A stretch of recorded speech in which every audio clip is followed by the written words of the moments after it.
자, 여러분 안녕하세요. 파트 7 독해 첫 번째 강의를 시작하도록 하겠습니다. 자, 여러분들 독해라는 것을 뭐라고 생각하세요? 독해라는 것을 상당히 어렵게 생각하고 그 다음에 시간이 오래 걸리고 그래서 부족하면 찍게 되고 이러한 어려운 파트로 많이들 인식하고 계시는데요. 자, 여러분들 이제 저와의 수업에서 그런 고민은 이제 그만하셔도 될 것 같습니다. 자, 독해라는 것이 무엇인지 제가 정말 출제자의 입장에서 정확한 분석력을 통해 여러분한테 정말 진정한 독해를 하면서 실제 점수까지 보장할 수 있는 기법에 대해서 일목요연하게 오늘부터 총 7강에 걸쳐서 제가 정리를 해드릴 것이기 때문에요. 저와 함께 하시면서 독해에 대한 어떤 기본 원리, 그 다음에 풀이의 방법, 정확한 방법에 대해서 배울 수 있는 시간이 되셨으면 좋겠습니다. 자, 일단 독해가 무엇인지 그 부분부터 저랑 함께 차분히 알아보시고 오늘 유니트에 나와 있는 편지와 이메일에 대한 내용 정리도 함께 같이 진행해 보도록 해보겠습니다. 자, 시작해 볼까요? 자, 여러분들 독해라는 것은 일단 좀 부담이 되는 파트인 건 확실합니다. 왜냐하면 문장이 한 문장만 주어지는 게 아니라 그렇죠? 부담스러울 정도의 길이의 독해 지문도 많이 봤을 텐데요. 일단은 독해를 하려면 지문이 지워지는데 지문의 외형은 이렇게 생겼습니다. 그래서 다수개의 문장의 복합체인데요. 여러분들이 독해를 더 어렵게 하시는 이유는요. 여기에 있는 문장들을 전부 다 다른 문장처럼 인식하시기 때문에 지문이 길어질수록 굉장히 많이들 힘들어하시는 경향이 있거든요. 그렇다면 결국 우리 학생들이 그렇게 읽어주는 독해의 방법이 맞냐? 라는 것부터 다시 한번 짚고 넘어가야 될 것 같습니다. 자, 결론부터 말씀드리자면 절대 아닙니다. 여기에 있는 문장들을 다 기억하고 하나하나 또박또박 다 우리말로 바꾸실 필요가 없어요. 왜냐하면 여러분들이 출제자가 돼서 이 지문을 쓴다고 생각하시면 그게 얼마나 잘못된 방법인지를 금세 아실 수 있게 되세요. 그래서 자, 여러분들이 독해 지문을 실제 읽는다고 생각하지 않고 출제자 입장에서 쓴다고 생각하시면서 한번 접근을 해보시도록 해보겠습니다. 자, 여러분들이 어떤 일정의 문장들을 모아서 지문을 작성할 거예요. 즉 글을 작성할 건데 이 글을 작성해서 수험생들에게 보게 시킨다면 당연히 그 수험생들이 자 모든 답을 하나로 똑바로 찍을 수 있게끔 이 문장들의 복합체는 하나의 일정한 줄거리를 생성하고 있어야 되겠죠? 그 줄거리는 누가 읽더라도 동일한 줄거리로 읽혀야 되는 정확한 해석이 필요한 잘 구현된 줄거리가 필요할 겁니다. 여기까지 되셨습니까? 자, 그러면 그런 줄거리를 생성하려면 여러분들 바로 지문을 펜 대고 막 쓸 수 있을까요? 수필 쓰는 것처럼 일기 쓰는 것처럼 바로 문장들을 막 쓰실 수 있겠어요?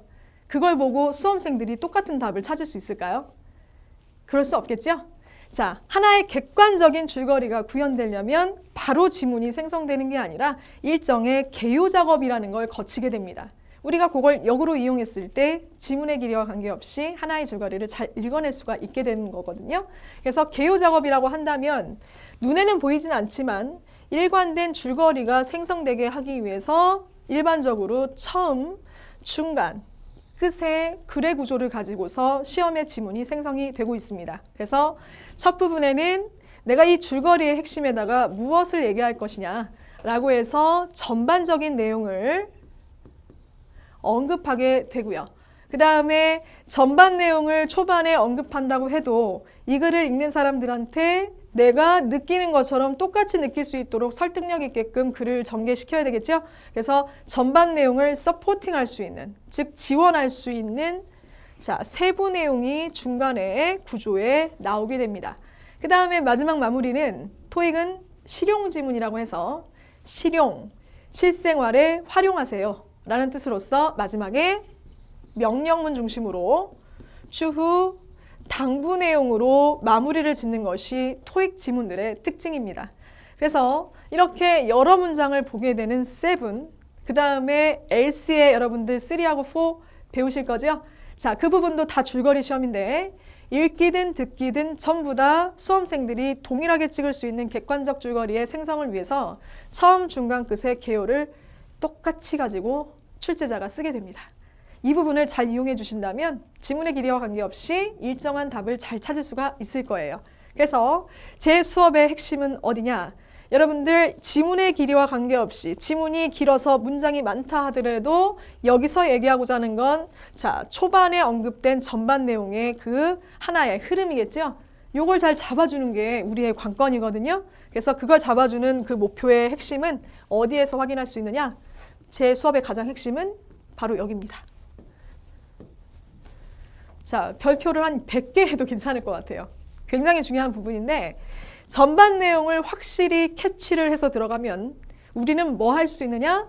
중간 이후부터 어떤 내용이 나올지 흐름이 뻔해지기 때문에 이 시점에서 우리는 이러한 전략을 구사할 수 있게 됩니다. 제가 뭐라고 적었죠? 네, guessing. guessing이라는 것은 앞으로의 방향을 한번 추론해보는, 유추해보는 어떤 대략적인 전략이 될 수가 있겠는데요.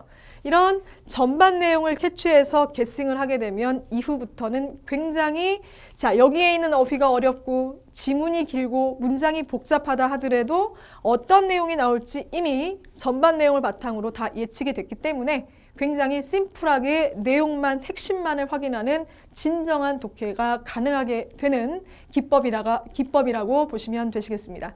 되셨어요? 그래서 자, 줄거리 시험이라는 것은 이 개요를 통해서 자, 구체적이고 논리적으로 일관되게 전개가 된다는 걸 절대 잊지 마시고 저의 수업의 핵심인 이 전반 부분을 어떻게 찝어 들어갈 것인가 이걸 챕터별로 제가 장르별로 저 부분을 찝어 들어가는 방법을 각 챕터별로 배우시게 되실 거예요. 그래서 기대를 해주시면 되고요. 오늘은 좀 이따가 편지와 이메일부터 시작을 할 텐데요. 역시 이 중심 부분부터 우리가 잘 잡고 들어가면 어렵지 않게 읽을 수 있다는 것을 좀 이따가 강의하도록 하겠습니다. 자, 그러면 일단 지문의 구성이 이렇게 된다. 문장 중심이 아니라 구조 중심으로 전반 내용을 캐치해서 게스트에서 흐름을 찾아 들어간다. 이렇게 속독이 가능할 수 있다는 기법에 대해서 잠시 말씀을 드렸고요. 자, 이런 지문을 통해서 문제가 어떻게 출제되어 나오는지 그 원리에 대해서도 잠깐 설명해 드려보도록 해보겠습니다. 그래서 줄거리를 묻는 시험이 이런 세분인데요. 줄거리가 생성되는 건 문장 중심이 아니라 글의 개요 중심이다 라고 말씀을 드렸던 거 기억하시죠? 그래서 문제를 낼 때도 문장에 집중하지 않고 개요에 집중해서 나옵니다. 그래서 첫 번째 문제의 형태들은 어떻게 나오느냐? 일단 이 부분에 집중하면 이 부분에 집중된 문제를 앞으로 제가 뭐라고 부를 거냐면 General Question이라고 부를게요. 전반 줄거리를 묻는 문제. 그 다음 중간 Supporting Detail과 추후 당부를 묶어서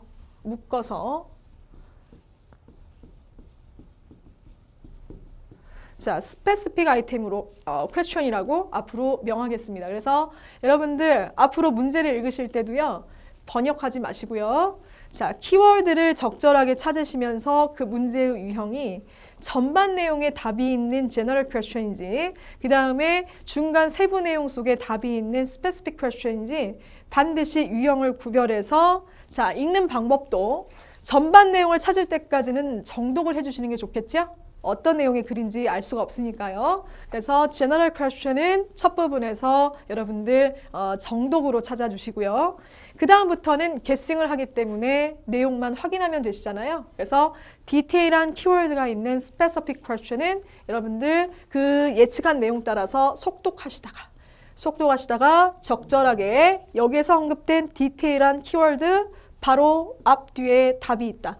이런 식으로 전략을 사용해서 모든 지문들을 풀어주도록 하겠습니다. 그래서 다시 한번 얘기하지만 기본적으로 풀이의 방법은 크게 바뀌지 않아요. 바뀌지 않는데 우리가 중요한 거는 글이라는 것은 그 전반 내용을 함축시킨 이 초반 부분이 가장 중요한데 그 초반 부분을 잘 찾는 것이 관건이거든요. 자, 생각해 보세요. 전반 내용을 함축시킨 첫 부분이라는 거, 글의 첫 부분이라는 것은 첫 문장을 얘기할까요? 첫 단락을 얘기할까요? 꼭 그렇지 않을까요? 헷갈리시나요? 자, 전반 내용을 함축시킨 게 글의 첫 부분이라고 말씀드렸죠? 그 첫 부분이 꼭 첫 문장이겠냐라는 거죠. 꼭 첫 단락에 있을 거냐라는 것이죠.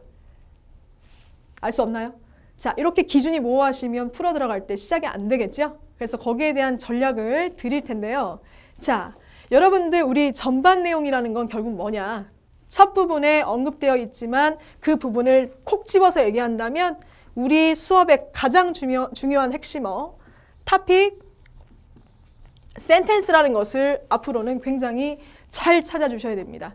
토픽 센텐스는 쉽게 얘기해서 토픽이 들어간 중심 문장으로서 글의 전반 내용을 함축시킨 것을 우리는 키포인트 핵심어 주제라고 하거든요. 그래서 그 주제에 대해서 이 작가가 어떤 주장을 할 것이냐, 그 주제 문장이 첫 문장일 수도 있고 첫 단락일 수도 있고 어려운 문제들은 첫 단락에 없을 수도 있거든요.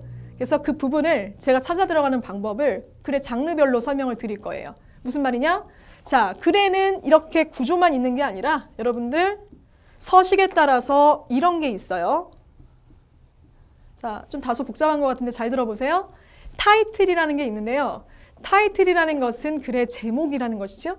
그래서 글의 장르, 편지냐, 기사냐, 광고냐, 여러분들 공지냐에 따라서 타이틀이 있는 것도 있고 없는 것도 있고, 더 중요한 것은 타이틀이 지금 제가 얘기하려는 주제인 것도 있고 아닌 것도 있어요. 이해되셨어요?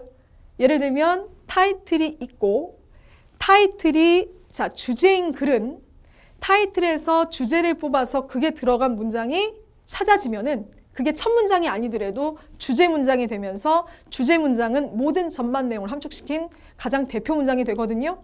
그걸 통해서 이야기의 흐름을 예측할 수가 있기 때문에 토픽 센텐스를 잘 찾아주는 게 제 수업의 관건인데, 그걸 잘 찾는 방법은 글의 장르별로 타이틀, 즉 제목을 주제로 활용할 수 있을 거냐? 이러한 부분들을 잘 잡아주는 게 여러분들 관건이거든요. 그래서 그 부분, 제가 장르별로 그 부분을 잘 잡아서 들어가 주실 거예요. 그래서 제가 그 부분을 중심으로 이 줄거리의 시험을 어떻게 통제시켜 나가는지 실제 문제를 통해서 설명드리면 좀 더 잘 이해가 되실 거라 생각이 드네요. 자, 그래서 일단 대략적인 내용 다시 한번 정리해드리면, 자, 세븐이라는 것은 여러 문장을 한꺼번에 보는 시험이므로 부담이 될 수가 있지만 문장을 다 볼 필요 없으세요. 왜냐하면 여기에 있는 복수개의 문장들은 하나의 줄거리를 얘기하는 동일한 얘기들의 문장들이기 때문에 그 핵심을 잡아주는 토픽 센텐스라는 걸 장르에 나와 있는 타이틀을 잘 결합해서 주제문을 찾아주시면 그 내용을 얘기하는 서포팅 디테일들만 나올 거기 때문에 흐름을 크게 방해하지 않고 똑같은 흐름으로 하나의 글을 빠르게 확인해 볼 수 있다라는 것이 기본적인 지문의 독해의 내용이 되시겠습니다. 자, 그러면 편지와 이메일 글에서 제가 실제 그 주제를 뽑아서 주제 문장 찾는 방법, 타이틀 활용하는 방법에 대해서 한번 알아보도록 해보겠습니다. 자, 일단 본문을 보시기 전에요. 편지를 대략적으로 보시면 편지에도 역시 글이기 때문에 시험상에 나오려면 개요를 지켜서 뭔가가 쓰여 있겠죠? 쓰여 있는데, 자, 이 첫 부분을 잘 찾아야 내용 흐름을 계승을 해서 우리가 이후부터 속독을 통해 빠르고 정확하게 파악을 하실 수가 있는데요. 자, 보시는 바와 같이 여러분들 이러한 글의 구조와 더불어서 자, 편지의 가장 중요한 거, 주제로 활용할 수 있는 타이틀이 서식에 있냐라는 거죠. 자, 근데 결론부터 말씀드리자면 편지는 타이틀이 없습니다. 자, 그럼 주제도 없을까요? 그러진 않겠죠? 자, 그래서 타이틀이 없는 대신에 우리가 사용할 수 있는 그 편지만의 특별한 서식에 대해서 제가 짚어드릴게요. 자, 가볼까요? 자, 편지는 주고받는 게 특성인 글이기 때문에 제목 대신에 상하단에 보내고 받는 사람, 그리고 마지막에 누구누구 올림이라고 해서 보내는 사람의 정보가 한 번 더 자, 적혀져 있게 됩니다. 그럼 이것을 타이틀 대신에 활용할 수 있겠냐고요? 당연히 활용할 수 있어요. 왜냐면은 토익에 나오는 편지는 여러분들 공적인 목적의 서한이기 때문에 자, 이 상하단에 드러나 있는 주고받는 사람의 회사나 직책명, 됐죠? 주소에 회사나 직책명 드러나 있거든요. 부서명. 이런 것들에서 이 사람들이 편지를 쓴 목적을 캐치해낼 수가 있습니다. 제목이 없더라도 회사나 직책명에서 이 사람들이 편지를 쓴 이유, 즉 용건이 편지를 생성하는 주제라는 것이 되시겠잖아요. 그래서 그 부분을 활용하시면 제목이 없다 하더라도 우리가 손쉽게 이 글의 전반 핵심의 주제문을 찾아볼 수가 있다라는 거죠. 예를 들어서 여러분들 보내는 사람의 어떤 그 부서명이요. purchasing을 할 수 있는 디파트먼트라고 생각해 보세요. 구매하는 사람이 편지를 썼어요. 그러면 공적인 내용이기 때문에 보내는 사람이